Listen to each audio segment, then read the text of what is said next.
나의 사랑하는 채 비록 헤어졌으나 어머니.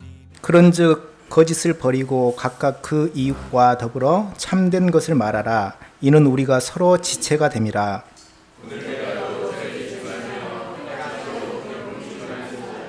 마귀에게 틈을 주지 말라.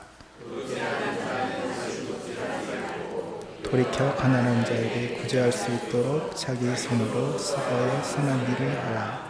무릇 더러운 말은 너희 입 밖에도 내지 말고 오직 덕을 세우는 데 소용되는 대로 선한 말을 하여 듣는 자들에게 은혜를 끼치게 하라. 하나님의 성령을 근심하게 하지 말라. 그 안에서 너희가 구원의 날까지 인치심을 받았느니라. 너희는 모든 악독과 노함과 분냄과 떠드는 것과 비방하는 것을 모든 악의와 함께 버리고 서로 친절하게 하며 불쌍히 여기며 서로 용서하기를 하나님이 그리스도 안에서 너희를 용서하심과 같이 하라. 아멘. 옛날 서당에 다니던 세 아이가 길을 가다가 같이 엽전 한 푼을 줍게 되었습니다. 그러니까는 뭐 엽전 한 푼을 어떻게 하겠습니까? 뭐 서로 나누어 가질 수도 없어. 이 세 아이는 내기를 하는데 누가 거짓말을 제일 잘하느냐로 내기를 내어서 그 엽전 한 입을 갖기로 하였습니다. 한 아이가 말합니다. 우리 아버지는 바람이 너무 불어서 지리산이 쓰러질까봐 작대기로 지리산을 받치러 가셨다. 그런 거짓말을 합니다. 이어 한 아이가 우리 어머니는 날이 가물어서 소피를 보셔서 논 열맞이기에 물을 대셨다. 그럽니다. 나머지 한 아이가 질 수 없어서 우리 누나는 장마가 너무 길어서 바늘과 실을 가지고 하늘을 꿰매러 갇혔다라는 그런 거짓말을 합니다. 서로 누가 더 큰 거짓말을 했는가 판결을 낼 수 없자 서당의 훈장님을 찾아가 심판해 달라고 하였습니다. 그러자 훈장 어르신은 이러한 고얀 놈들 거짓말로 내기를 하다니 이런 못된 버릇을 어디서 배운 거냐 하고 호통을 치십니다. 새 아이는 무릎을 꿇고 엎드려서 그저 혼쭐이 납니다. 계속해서 훈장님의 야단이 이어집니다. 이 녀석들아, 이 훈장님은 평생 거짓말을 한 번도 해본 적이 없다. 그러자 엎드렸던 새 아이가 고개를 들면서 야, 훈장님이 엽전 한 푼 받으셔야겠다라는 그런 이야기입니다. 우리가 계속해서 에베소서의 말씀을 보게 됩니다. 이 에베소서는 허물과 죄로 죽은 우리를 구원하사 유대인과 이방인들을 그리스도 안에서 하나가 되게 하셨음을 강조합니다. 그리고 이제 둘이 하나가 되게 하사 그리스도의 몸된 교회가 되게 하셨다라는 사실을 말했습니다. 자, 그러면 이제 우리가 받은 이 구원의 은총에 합당하게 행해야 함을 말합니다. 첫 번째로 성령이 하나 되게 하신 것을 힘써 지켜 주의 몸된 교회를 온전히 세워나가야 함을 말했습니다. 그리고 두 번째로는 지난주 우리가 본 말씀대로 옛사람을 벗어버리고 새사람을 입어야 함을 말했습니다. 자, 이제 오늘 말씀은 새 사람을 입은 구체적인 모습은 도대체 무엇인가에 대해서 말씀해 줍니다. 우리는 이 말씀을 통해서 우리가 하나님 자녀라는 새 옷, 그 거룩한 신분에 합당한 새 사람의 모습은 과연 어떠한 모습인가 하는 것을 살펴보고자 합니다. 자, 오늘은 그 첫 번째로 정직입니다. 우리가 오늘 본문 4장 25절에서 32절까지를 읽었지만은 오늘 말씀은 25절 한 절에 국한됩니다. 자, 오늘 본문 25절 말씀을 다시 한번 보시기 바랍니다. 25절 같이 한번 다시 읽어보겠습니다. 그런즉 거짓을 버리고 각각 그 이웃과 더불어 참된 것을 말하라. 이는 우리가 서로 지체가 됨이라. 아멘. 우리가 새 사람을 입은 첫 번째 모습은 거짓을 버리고 진실을 말하라는 것입니다. 한마디로 정직입니다. 사실 누구도 이 땅을 살아가면서요, 이 거짓으로부터 자유로울 수 있는 사람은 없을 것입니다. 미국의 그 서던 캘리포니아 대학의 연구조사에서 20명의 사람들에게 소형 마이크를 부착해서 과연 하루에 얼마나 거짓말을 하는가 하는 것을 조사한 적이 있다라고 합니다. 그 조사 결과 사람은 하루에 약 무려 200번이나 크고 작은 거짓말을 한다라는 그러한 결과도 있습니다. 200번이면 대략 한 8분 만에 한 번 꼴로 거짓말을 한다라고 하는 것이죠. 사실 그럴 것입니다. 우리는 말로써도 거짓말을 하지만은 행동으로서, 표정으로서 거짓말을 합니다. 오늘 여러분들이 막 세상 만사 걱정 없이 행복한 표정을 짓고 있지만은 지금 속에는 우리 자식 놈을 어떡하고 이거 좀 다 거짓말을 하고 앉아 있는 거죠. 자, 우리는 크고 작은 거짓말을 무시하며 살아갑니다.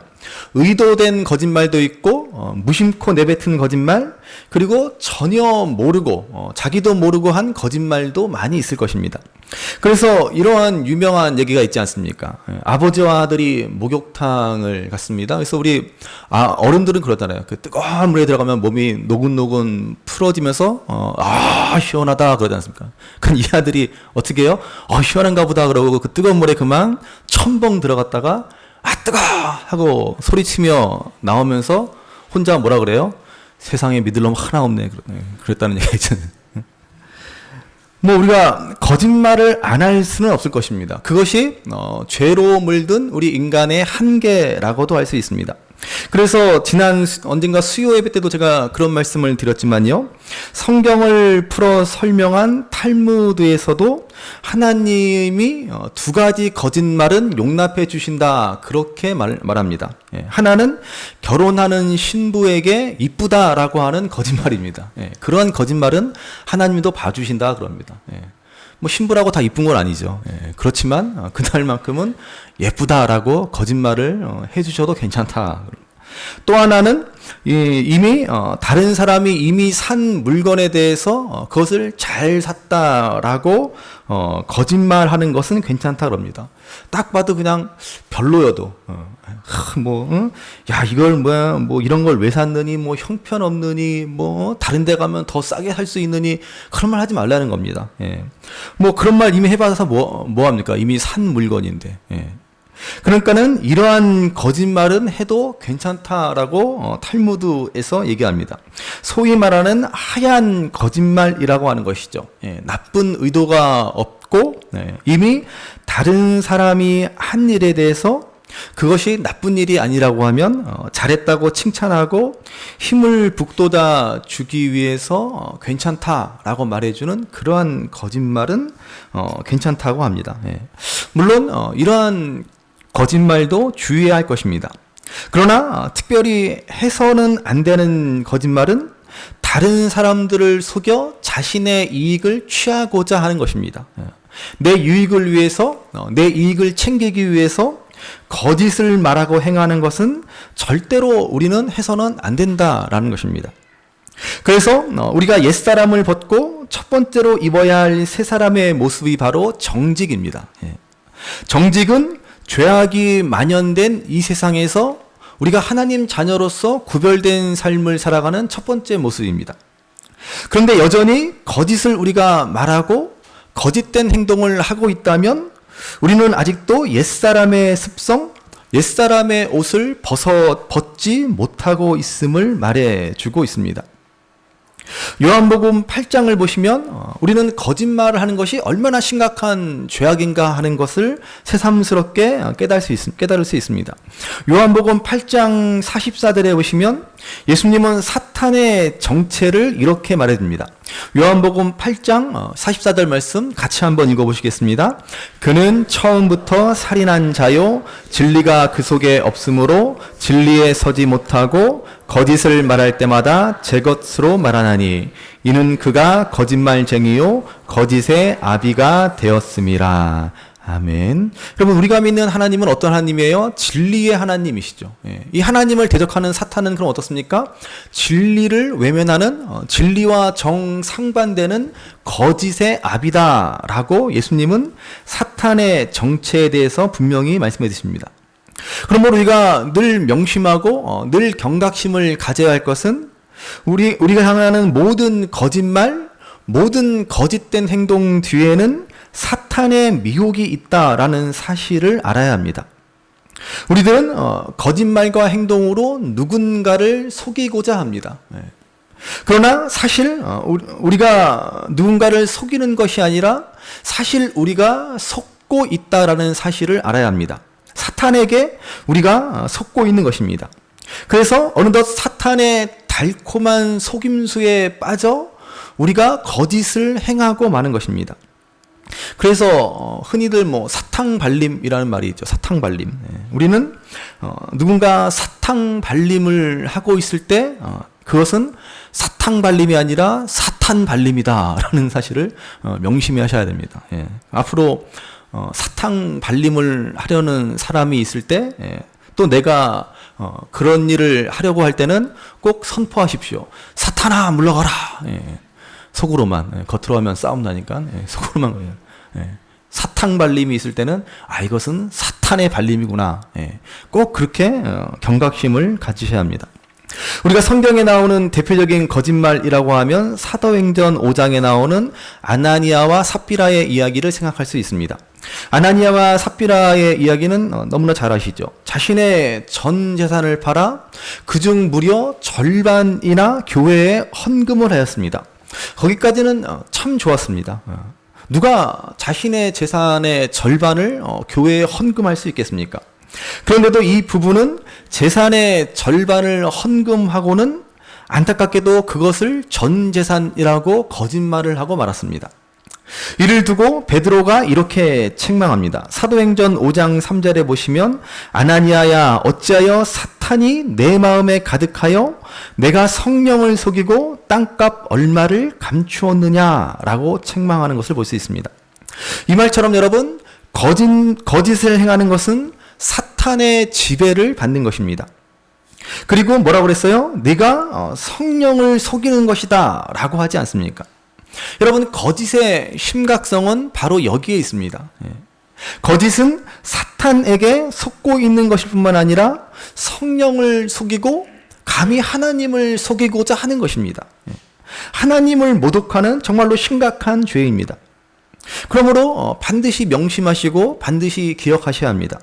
내 입술에 거짓이 있고 내 행동이 위선으로 포장되고 있다면 그것은 모든 것을 다 알고 계시는 하나님을 감히 속이고자 하는 어리석은 행동이라는 사실입니다. 또한 더욱 심각한 것은 거짓은 공동체를 파괴하는 일입니다. 다시 오늘 본문 25절 말씀을 다시 보시면 교회의 중요성을 강조한 에베소서는 이 사실에 대해서 이렇게 말해주고 있습니다. 본문 25절 말씀 다시 한번 읽어보십시오. 다시 읽겠습니다. 그런즉 거짓을 버리고 각각 그 이웃과 더불어 참된 것을 말하라. 이는 우리가 서로 지체가 됨이라. 아멘. 자, 우리가 거짓을 버려야 할 이유가 무엇입니까? 이는 우리가 서로 지체가 되었기 때문이다 라고 말하고 있습니다. 다시 말하면 거짓은 나와 다른 사람과의 관계, 우리 공동체를 파괴하는 심각한 죄악이라는 사실입니다. 그래서 다시 아나니아와 삽비라의 이야기를 생각해 보시기 바랍니다. 이 이야기를 생각해 보면은 하나님이 좀 너무하신 거 아닌가 싶은 생각이 들지 않습니까? 아니 거짓말 좀 한 것 가지고 너무 심하게 벌을 내리신 것이 아닌가 그런 생각이 듭니다. 오늘 우리에게도 이렇게 행하셨더라면 지금 저를 비롯해서 이 자리에 남아있을 분이 거의 없을 것이다 라고 생각이 듭니다. 거짓말 한 번 한 것 가지고 사람의 목숨을 빼앗아 가신. 자, 그렇지만은 여기에는 하나님의 기쁘신 뜻이 있음을 알아야 합니다. 하나님께서 아나니아와 삽비라의 거짓을 그렇게 엄하게 다루신 분명한 이유가 있습니다. 하나님은 예수님의 십자가 거룩한 희생 이후에 이제 막 초대교회를 탄생시키셨습니다. 초대교회는 이제 막 눈을 뜬 신생아와도 같습니다. 앞으로 땅끝까지 구원의 복음을 전파해야 할 막중한 사명이 있습니다. 그러기 위해서는 초대교회가 무엇보다도 진리의 터전 위에 굳게 세움을 받아야 합니다. 따라서 하나님은 이제 막 태동한 이제 막 신생아와도 같은 초대교회가 거짓에 물들어가는 것을 그냥 놔두실 수가 없었습니다. 거짓에서 진리를 수호하시고자 특단의 조치를 취하신 것입니다. 이렇게 정직과 진실이 교회 안에서 그리고 믿음 생활 가운데 가장 우선시 되어야 할 중요한 가치임을 하나님은 이 사건을 통해서 보여주고 계시는 것입니다. 그래서 오늘 에베소서의 말씀에서도 세 사람의 첫 번째 윤리, 우리가 세 사람을 입는 첫 번째 중요한 가치가 바로 정직이라고 하는 것을 말해주고 있습니다. 그러므로 우리는 명심하고 또 명심해야 합니다. 오늘 교회를 무너뜨리고 우리의 믿음을 무너뜨리는 가장 무섭고도 가장 흔한 일이 바로 거짓입니다. 내가 무심코 뱉은 그 거짓말 한마디, 그 거짓말이 나와 우리 교회를 무너뜨리는 그러한 무서운 죄악이 되고 만다는 사실입니다. 그리고 거기서 끝나지 않습니다. 거짓의 사람들이라는 책을 쓴 스캇백 박사는 이렇게 말합니다. 우리가 거짓에 익숙해지면 사람들은 자기 자신을 향해서 거짓말을 한다. 어느새 우리가 거짓말을 너무나 쉽게 하고 거짓말에 만연된 사회, 그 속에 살아가다 보면은 어느새 자기 자신도 속이는 삶을 산다라고 하는 것입니다.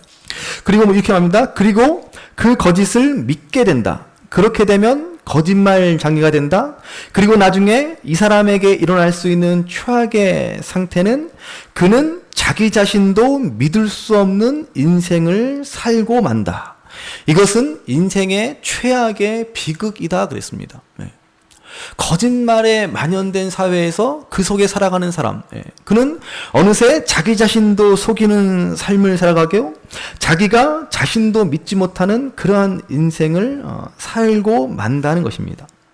자기도 믿을 수 없는 인생, 자기를 파멸로 만드는 삶을 살아가게 하는 것이 바로 거짓이라는 것입니다.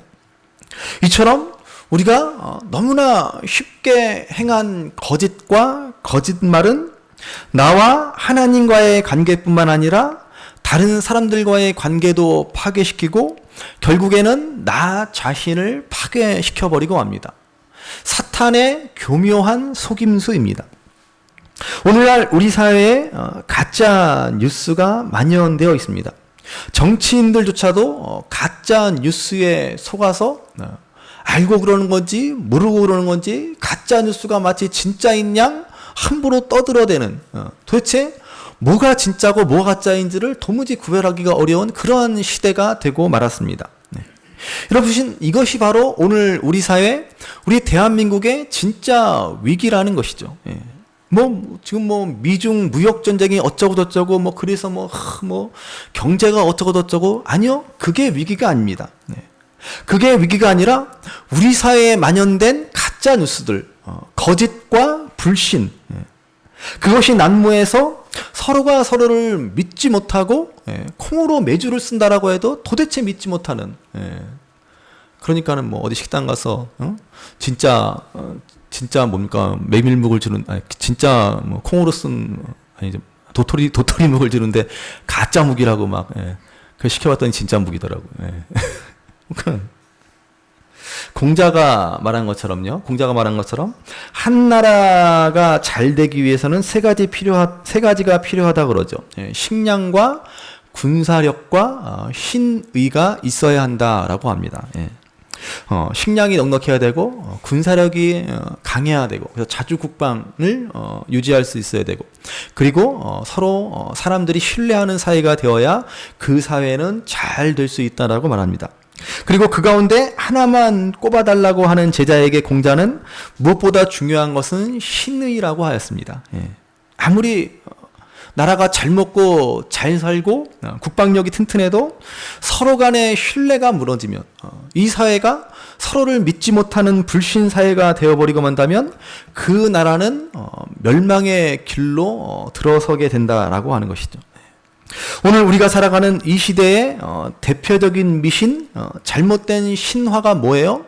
정직하게 사면 손해본다라는 것 아닙니까? 이것은 정말 우리가 정말로 타파해야 될, 정말로 바꾸어 버려야 할 잘못된 미신입니다. 우리는 정직하게 살면 손해본다라는 생각에 만연되어 있고, 그래서 너무나 당연하게 거짓말을 밥 먹듯이 하며 살아갑니다. 거짓말을 해야 손해보지 않는다? 거짓말을 하는 것이 지혜로운 삶을 살아가는 것이다 라고 우리는 생각하며 살아갑니다. 린 업쇼라는 분이 쓴 정직이 전략이다라는 책에 보면 신뢰받는 기업, 그 생명력이 지속되는 기업의 최고의 비밀은 정직이라고 말합니다. 정직의 중요성을 강조하면서 한 기업이 명성을 쌓는 데는 60년이 대략 걸리지만은 그 명성을 잃어버린 데는 60초도 안 걸린다라고 말합니다. 우리가 사실은 잘 알지 못하지만요, 2000년대 중반에 있었던 여러분, 그 미국발 글로벌 경제 위기가 있지 않습니까? 소위 서브프라임 모기지론이라는, 뭐 모기가 도대체 뭘 어떻게 했길래 하여튼 서브프라임 모기지론, 미국발 글로벌 경제 위기. 이 서브프라임 모기지론 사태의 핵심이 바로 뭐예요? 기업의 정직성, 신뢰성이 무너지면서 일어난 경제 위기입니다. 미국 굴지의 금융 회사들이 투명하게 정직하게 회사를 운영하지 않았기 때문에 경제가 흔들거렸고, 미국의 금융회사들이 줄줄이 무너지면서 그 외에 많은 기업들이 도산하는 사태까지 벌어지고 말았습니다. 그야말로 세계 경제를 휘청거리게 만든 사건이었습니다. 그로부터 기업들은 변화를 꿈꾸고 변화를 모색합니다. 기업들의 가장 중요한 생존 전략 가운데 하나로서 정직과 신뢰를 내세우게 되었습니다. 자, 그런데 아직도 우리나라를 보십시오. 무슨 대기업이 어쩌고저쩌고 무슨 사태가, 아직도 우리나라의 기업들은 멀었다라는 것을 보게 되지 않습니까? 그러므로 여러분 꼭 명심하셔야 됩니다. 정직은 능력이고 정직은 힘입니다. 정직해야 나도 살고 남도 살릴 수 있습니다.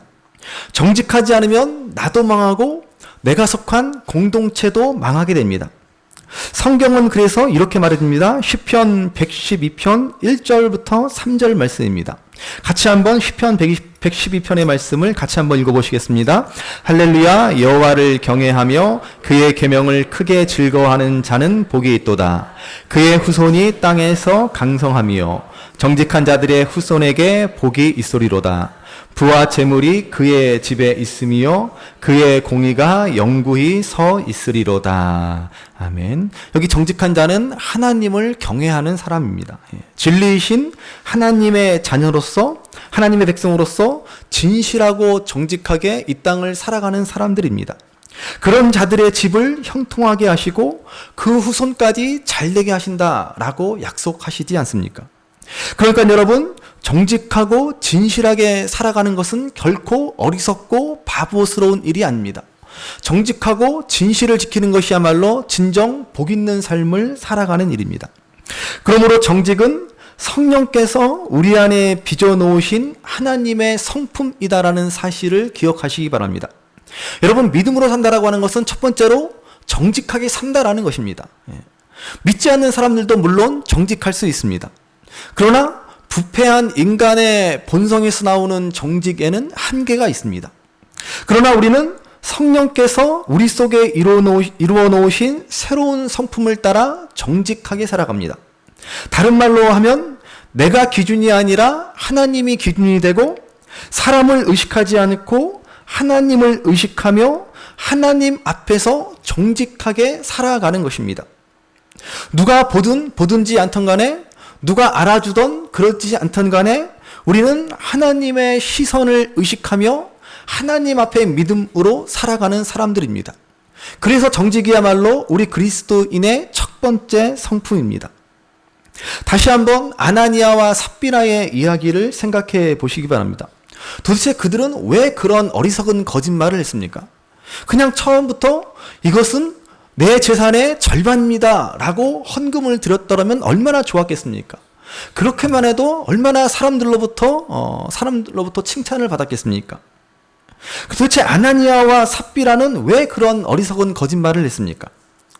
이 아나니아와 삽비라의 사건 바로 앞에 사도행전 4장의 마지막에 보시면 초대교회 사람들로부터 칭송과 칭찬을 받은 한 인물이 등장합니다. 그는 바로 바나바입니다. 사도행전 4장 36절, 37절에 보시면 이렇게 말합니다. 우리 같이 한번 읽어보시겠습니다. 구브로에서 난 레위족 사람이 있으니 이름은 요셉이라. 사도들이 일컬어 바나바라 하니 그가 밭이 있음에 팔아 그 값을 가지고 사도들의 발 앞에 두니라. 아멘. 자, 이 바나바의 원래 이름은 요셉입니다. 근데 그의 별명이 바나바입니다. 나바는 위로라는 뜻이죠. 위로의 아들. 얼마나 많은 사람들에게 위로를 전하는 사람이었으면 사도들이 너는 위로의 아들이야, 바나바야, 이렇게 불렀습니다. 예. 이 바나바는 자신의 밭을 팔아 헌금하였습니다. 이것이 초대교회의 큰 화제거리가 되었고 사람들이 그의 믿음과 그의 헌신을 크게 칭찬했습니다. 아나니아와 삽비라도 이 사실을 알았고 자신들도 바나바와 같이 칭찬을 얻고 싶었습니다. 사람들로부터 인정을 받고 싶은 마음이 생겼습니다. 그래서 그들은 밭뿐만 아니라 집까지도 팔았습니다. 바나바보다 더 많은 헌금, 더 큰 헌신을 보여주고 싶었습니다. 그리고는 그 밭과 집을 판 헌금의 절반을 감추어 놓고는 전부 다 드린 양 거짓말을 하고 만 것입니다. 왜 이런 어리석은 거짓말을 합니까? 사람들에게 인정받으려고 하는 그 욕심과 허영심 때문입니다. 누구보다도 헌신된 사람처럼 보이고 싶었기 때문입니다.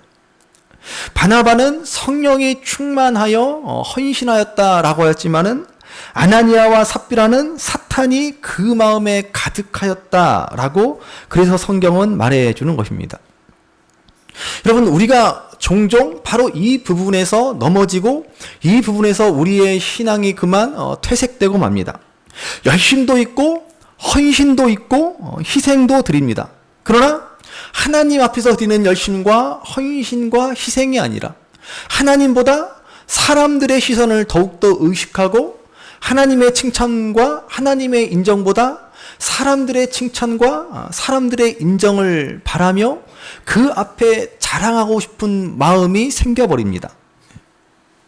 그래서 예수님도 산상수훈의 말씀에서 첫 번째 신앙생활의 교훈으로 사람에게 보이려고 행하지 않도록 주의하라 라고 말씀하신 것입니다. 신앙생활의 가장 중요한 덕목이라 여겨지는 구제와 기도와 금식을 행하면서 바리새인들, 유대인들은 사람들에게 보이는데 혈안이 되었습니다. 어떻게 하면 내가 좀 믿음 좋은 사람처럼 보일까? 어떻게 하면 내가 의로운 사람처럼 보일까? 그러면서 사람들 앞에서 오히려 막 나팔을 불면서 구제하고 기도하고 금식하고 말았습니다. 그래서 예수님은 이러한 어리석은 짓을 하지 말라는 것입니다. 사람들에게 보이려고, 사람들에게 인정을 얻으려고 행하지 말라. 여러분, 사실 대부분의 경우 우리가 거짓말을 하는 경우가 언제입니까? 바로 사람들을 의식하기 때문에 그렇지 않습니까? 다른 사람들이 나를 과연 어떻게 생각할까? 체면을 생각하고 내 위신을 생각하고 그런 것 때문에 우리는 거짓말을 하지 않습니까? 그래서 진정한 믿음으로 사는 사람만이 정직할 수 있습니다. 우리는 사람보다 하나님을 의식하는 사람, 하나님 앞에서 모든 일을 행하는 사람들입니다. 우리가 믿는 하나님은 어떤 분이십니까? 사람을 외모로 보지 않으시고 그 중심을 꿰뚫어 보시는 분입니다. 우리가 사람들 앞에서는 교양 있는 척 할 수 있고, 사람들 앞에서는 믿음 있는 척 할 수 있고, 사람들 앞에서는 자비로운 척 할 수 있습니다. 얼마든지 사람들에게는 그렇게 거짓과 위선과 가식된 모습으로 인정받을 수 있을지 모릅니다. 그러나 우리의 중심을 보시는 하나님만큼은 속일 수 없습니다. 그래서 우리는 하나님 앞에 늘 진실한 모습으로 불꽃 같은 눈동자로 우리를 바라보시는 하나님 앞에서 행하는 것입니다. 하나님의 관심은 우리의 중심입니다. 얼마나 하나님은 우리가 헌금을 많이 했느냐, 거기에 관심이 없습니다. 어떠한 마음으로, 어떠한 태도로 우리가 헌금을 드렸느냐, 하나님은 그것을 귀하게 보십니다. 얼마나 많은 봉사를 하였느냐, 얼마나 큰 일을 하였느냐, 하나님은 거기에 관심이 없습니다. 얼마나 우리가 진실하고 진지한 태도로 하나님 앞에 섬겼느냐 하는 것을 중요하게 보십니다. 하나님은 결코 속지 않으시는 분이십니다. 그러므로 오늘 말씀을 기억하시고 이제 하나님 자녀로서 세 사람의 합당한 태도가 바로 정직이라는 사실을 꼭 기억하시기 바랍니다. 우리가 사는 세상은 비록 정직하면 손해보는 세상이다라고 말하는 세상이지만 우리는 하나님을 믿는 믿음으로 정직해야 합니다. 손해볼지라도. 하나님은 정직한 자를 좋아하시기 때문에 또 하나님은 정직한 자를 축복하시기 때문에 우리는 정직한 삶을 살아가는 것입니다. 그러므로 여러분, 정직은 단순히 성품의 문제가 아니라 믿음의 문제요, 영적인 문제입니다. 모든 거짓의 뒤에는 사탄의 미혹이 있음을 기억하시기 바랍니다. 사탄은 우리를 속여서 하나님과의 관계를 깨뜨리고 이웃과의 관계를 깨뜨리고 결국은 나를 멸망시키려고 하는 것입니다. 그러므로 이제 성령의 역사를 따라 모든 거짓을 버리는 저와 여러분들 되시기를 간절히 바랍니다. 이 시간 하나님이 우리 속에 정한 마음을 주시고 정직한 영을 새롭게 해주시기를 기도하며 날마다 우리가 정말로 새롭게 되고 우리가 속한 가정과 교회, 직장과 공동체를 더욱 견고하게 세워나가는 정직의 삶을 살아갈 수 있는 저와 여러분 되시기를 주님의 이름으로 간절히 바랍니다. 우리 어머님이 들려주시던 재미있게 듣던 말이 책 중에 있으니 이 성경심이 사랑합니다.